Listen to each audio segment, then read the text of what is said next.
नमस्कार, आपके साथ हूं मैं खुशबू मनोरमा मिश्रा। मेरे साथ है मेरी सहयोगी ज्योति तनेजा भसीन और आज हम न्यूज नेशन के डिजिटल प्लेटफॉर्म पर एक बहुत ही महत्वपूर्ण विषय पर चर्चा करेंगे। चर्चा ये कि क्या महाराष्ट्र में एक बार फिर से पवार वर्सेस पवार देखने को मिलेगा। जी हाँ, ये लगातार चल भी रहा है 2023 से जब से अजीत पवार ने अलग राह अपनाई और वो एकनाथ शिंदे के साथ उन्होंने वो सरकार में शामिल हो गए और उप मुख्यमंत्री बन गए। देखिए, हम महाराष्ट्र की बात क्यों कर रहे हैं, पहले ये भी अपने दर्शकों को जी समझा देते हैं। बिल्कुल। लोकसभा चुनाव खत्म हुआ, अब महाराष्ट्र में विधानसभा चुनाव की बारी है और महाराष्ट्र की सियासत जो है 2023 से लेकर अगर आप देखेंगे तो बहुत इंटरेस्टिंग बनी हुई है बिल्कुल। और इस इंटरेस्टिंग सियासत में क्या दिलचस्प चीजें सामने आ रही हैं, यही हम आपको बताने वाले हैं। बिल्कुल। अच्छा ज्योति, एक चीज ये बताना चाह रही थी अपने दर्शकों को। इंटरेस्टिंग देखिए हम क्यों कह रहे हैं, क्योंकि कई ऐसे लोग होंगे जो बहुत ज्यादा दिलचस्पी नहीं लेते होंगे राजनीति में। लेकिन अगर आप महाराष्ट्र की राजनीति को देखें, दो सबसे बड़ी पार्टी, एक शिवसेना और एक एनसीपी, दो रीजनल फूट हो गई। पार्टीज। रीजनल पार्टीज मतलब कहीं भी अगर आप जाए तो जिस जगह की रीजनल पार्टी होती है उनका बहुत वर्चस्व होता है। तो ऐसे ही शिवसेना एनसीपी, लेकिन दोनों ही दो हो चुकी है अभी के डेट में। देखिए, कांग्रेस, बीजेपी, शिवसेना दो भागों में बढ़ गई है। कांग्रेस बीजेपी है, शिवसेना दो भागों में बढ़ गई है, बढ़ गई थी पिछली बार। और एकनाथ शिंदे की पार्टी जो है शिवसेना, उसका जिक्र हमने कर दिया। और इसके अलावा एनसीपी, एनसीपी दो भागों में बटी। शरद पवार यानी कि चाचा अलग हुए, भतीजे कुछ अजीत विधायकों पवार। को लेकर अलग हुए। अब देखिए, अभी एक सीट, हम अब लोकसभा चुनावों के परिप्रेक्ष्य से बात करते हैं। महज एक सीट जीती है अजीत पवार की पार्टी ने। जो उनके चाचा हैं उन्होंने 8 सीटें जीती हैं, उन्होंने 8 सीटें जीती हैं, 8-9 सीटें जीती हैं। और ये ऐसे अब एक सीट वाले जो अजीत पवार हैं वो मोदी कैबिनेट में शामिल नहीं हुए। उन्हें स्वतंत्र प्रभार राज्य मंत्री का एक ओहदा दिया गया था, उन्होंने रिजेक्ट कर दिया। उन्होंने कहा नहीं, क्योंकि प्रफुल्ल पटेल जो थे उनका नाम था कि वो अब कैबिनेट कैबिनेट में मिनिस्टर वो बनेंगे। ऑलरेडी रह पर चुके हैं, उनका ये कहना था। उनकी तरफ से ये कहा गया, खुशबू, बिल्कुल। कि चूंकि वो कैबिनेट हाँ, मिनिस्टर रह रह चुके हैं चुके हैं यूपी के टाइम इसीलिए। पे, प्रफुल्ल पटेल नागरिक उड्डयन मंत्री थे, तो भाई अब वो डिमोशन नहीं चाहते हैं। हुँ, डिमोशन नहीं चाहते हैं तो फिर वो स्वतंत्र प्रभार के राज्य मंत्री नहीं बनेंगे। हुँ। उनका ये कहना है कि हम सरकार के साथ हैं लेकिन हमें डिमोशन अपना मंजूर नहीं है। हालांकि उस पर ये तर्क दे रहे थे कि देखिए, आने वाले टाइम में जो राज्यसभा के हमें 2-3 सीटें मिलने वाली है तो हम 4 सांसद हो जाएंगे। अभी मौजूदा वक्त में एक राज्यसभा सांसद है और एक लोकसभा सांसद है, तो कुल मिलाकर के 2 सांसद अगर आप लोकसभा और राज्यसभा को बना लें और आने वाले टाइम में 2 सीटें राज्यसभा की और मिल जाएंगी तो हम 4 सांसद हो जाएंगे। तो 4 सांसदों पर एक कैबिनेट जो मिनिस्ट्री है वो बनती है, ऐसा अजीत पवार और प्रफुल्ल पटेल का दावा है, ऐसा वो बयान दे रहे हैं। अब उस पर आगे क्या होगा ये देखने वाली बात होगी। लेकिन महाराष्ट्र की सियासत में दिलचस्पी तब और ज्यादा बढ़ गई जब बारामती का जिक्र हुआ। बिल्कुल, बारामती का ज़िक्र इसलिए हो रहा है क्योंकि यहाँ पर एक बार फिर पवार वर्सेस पवार है, क्योंकि जैसा हम ज़िक्र शुरुआत में कर रहे थे। आप देखिए ऐसा इसलिए है क्योंकि एक तरफ तो चाचा-भतीजे की लड़ाई थी, शरद पवार और अजीत पवार की। लेकिन अब शरद पवार, जिनको आप एक तरह से राजनीति का चाणक्य कह लीजिए, हर मुसीबत में अगर पार्टी फंसती है, अभी इंडिया गठबंधन में भी ज्योति ये बात आ रही थी कि अगर सरकार बनानी है तो शरद पवार को कहिए कि वो सबसे बातचीत करें, मतलब वो उनका इस तरीके का वर्चस्व है। तो शरद पवार ने अब अच्छा, क्या बात गेम करनी उन्होंने शुरू भी की शुरू थी। भी की थी, उन्होंने हालाँकि हाँ, चंद्रबाबू नायडू से बात की, उन्होंने नीतीश कुमार से नीतीश कुमार इनफैक्ट से कह बात रहे थे की। कि बात भी हुई है।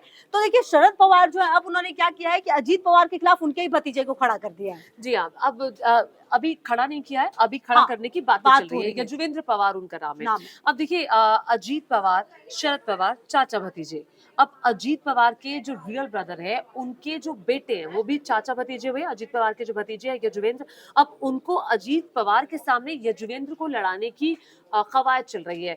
यजुवेंद्र पवार को अगर लड़ा दिया जाता है तो एक और चाचा भतीजे की जो लड़ाई है वो हमें देखने को मिलेगी महाराष्ट्र विधानसभा के चुनावों में। बिल्कुल, श्रीनिवास पवार के ये बेटे हैं और देखिए अगर ऐसा होता है तो ये बहुत दिलचस्प हो जाएगा, क्योंकि अभी-अभी देखिए जो सुप्रिया सुले थी, भाभी और नंद की जो लड़ाई थी उसमें जीत आखिरकार सुप्रिया सुले की हुई है। बारामती की ये सीट बारामती थी की सीट थी, और बिल्कुल। सुनेत्रा पवार जो कि अजीत हाँ, पवार की पत्नी है, पत्नी है। धर्मपत्नी है, वो खड़ी हुई थी सुप्रिया सुले के सामने।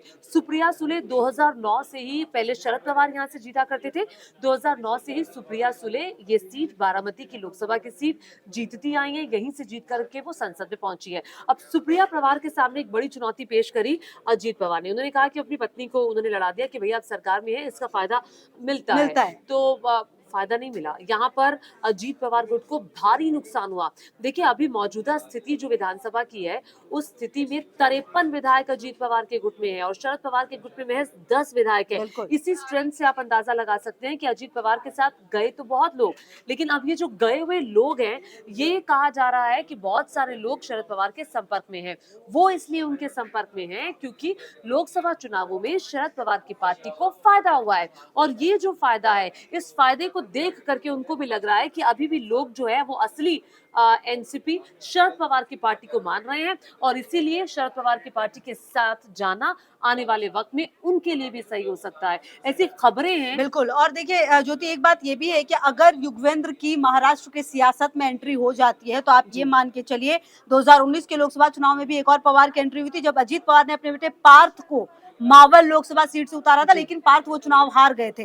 तो ऐसे में अगर एक बार फिर से अब युगवेंद्र की एंट्री होती है तो आप समझिए पूरे पवार परिवार को अगर आप समझिए तो हर कोई कहीं ना कहीं राजनीति से है और बहुत ही दबदबा है इनका पूरे महाराष्ट्र की राजनीति की अगर आप बात करें तो। बिल्कुल सही कह रही हैं आप पार्थ का जो जिक्र कर रही थी, अजीत पवार को 2 बड़े झटके लगे इन लोकसभा चुनावों में। एक, उनकी पत्नी सुनेत्रा का। पवार बारामती से आ गई और दूसरा उनके बेटे जो पार्थ पवार है वो भी हार गए।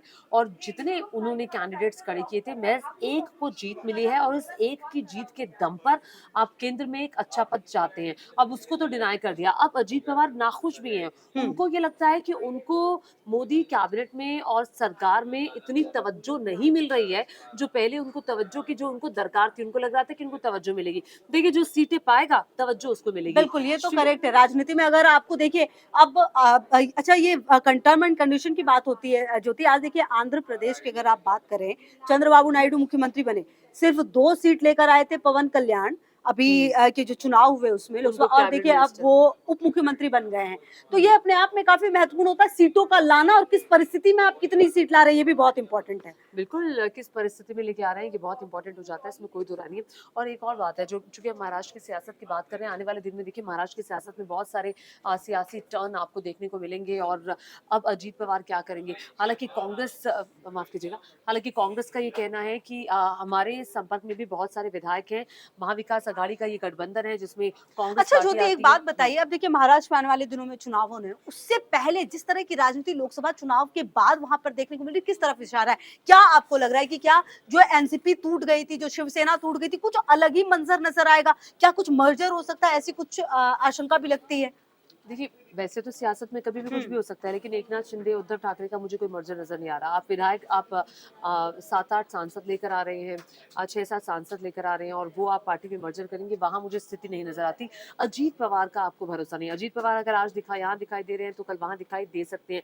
लेकिन अब बड़ा सवाल ये है कि जो राजनीति के चाणक्य शरद पवार हैं, क्या वो फिर से भरोसा करेंगे?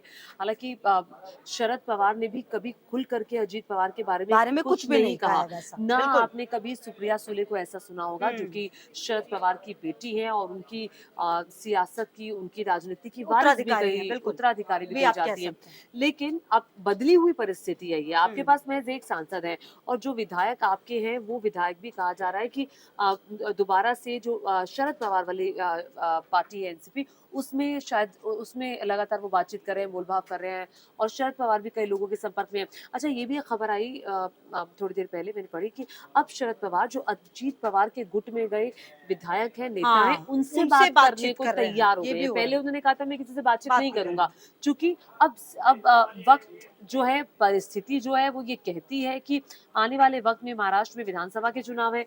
अब क्या करना अब देखिए यही बात है कि अगर महाराष्ट्र में अब चुनाव है तो क्या उसको देखते हुए अब राजनीति बदलेगी, ये बेहद महत्वपूर्ण हो जाता है। और क्या जो एनसीपी में जो टूट थी, क्या सारी एनसीपी एक हो जाएगी? देखिए राजनीति है, संभावनाओं का खेल है और आप किसी बात से इनकार नहीं कर सकते। ऐसे में महाराष्ट्र के जो विधानसभा चुनाव होंगे वो किसके लिए कितने ज्यादा चुनौती भरे होंगे, ये भी देखना दिलचस्प होगा। चाहे वो शिवसेना की बात कर ले जो टूट हुई है, शिंदे गुट की, उद्धव गुट की, या फिर एनसीपी के लिए बात कर ले, या फिर बीजेपी और कांग्रेस के लिए आप बात करें, तो महाराष्ट्र की राजनीति में जो होगा आने वाले कुछ महीनों में जो चुनाव होंगे वो बहुत ही दिलचस्प होने वाले हैं। कम से कम अभी फिलहाल के जो सेकंड चांसेस है वो यही बताते हैं।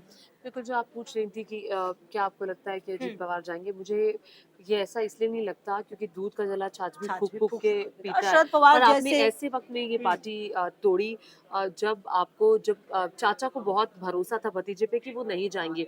वो एंड तक ये कहते रहे कि नहीं अभी अजीत वापस आएंगे, अभी अजीत वापस आएंगे। और सुप्रिया सुले के भी उस वक्त के अगर आपको बयान याद बिल्कुल हो तो वो कह रही थी कि नहीं नहीं वो आएंगे, अभी अजीत दादा आएंगे। दादा के नाम से अजीत पवार को जाना जाता है, पूरी पार्टी उनको दादा कहती है। तो दादा ने जो किया उसका मुझे नहीं लगता कि उसको कभी शरद पवार माफ कर पाएंगे, जिन्हें अपने भतीजे पे इतना भरोसा था।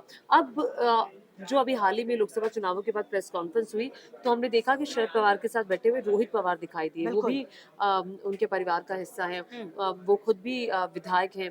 अब यजुवेंद्र को सामने उतार करके अजीत पवार के सामने ये बहुत बड़ी चुनौती होगी, क्योंकि अजीत पवार भी चूंकि बारामती से वो विधायक है और वो सीट भी अजीत पवार का गढ़ कही जाती है। जो बिल्कुल पिछली बार शायद 2019 1.5 में लाख 1.5 लाख बिल्कुल के ठीक कह वोट रही हैं का आप। अंतर था जब वो जीत गए थे। 2019 के विधानसभा चुनावों में हम्म, जैसे कि खुशबू ने बताया कि 1.5 लाख वोटों के बिल्कुल अंतर से वो जीती थी, तो बहुत आसान रहा नहीं है। यजुवेंद्र को अचानक से ला करके खड़ा कर दिया और अजीत पवार को उन्होंने मात दे दी। ये बहुत आसान नहीं होगा। बिल्कुल तो ये बहुत दिलचस्प होगा देखना हालांकि आने यहाँ वाले से समय ऐसा लग में। रहा है कि शरद पवार शायद अजीत पवार की सियासत को खत्म करना चाहते हैं। बिल्कुल ऐसा लग रहा है, लेकिन देखिए अभी फिलहाल की परिस्थिति में ऐसा लगता नहीं है कि ये संभव है। अभी तो आने वाले समय में महाराष्ट्र में चुनाव में देखना दिलचस्प होगा, और क्या पवार वर्सेस पवार की ये जो लड़ाई है ये आने वाले समय में और भीषण होगी, ये भी देखना बेहद महत्वपूर्ण है। लगातार नजर रखें।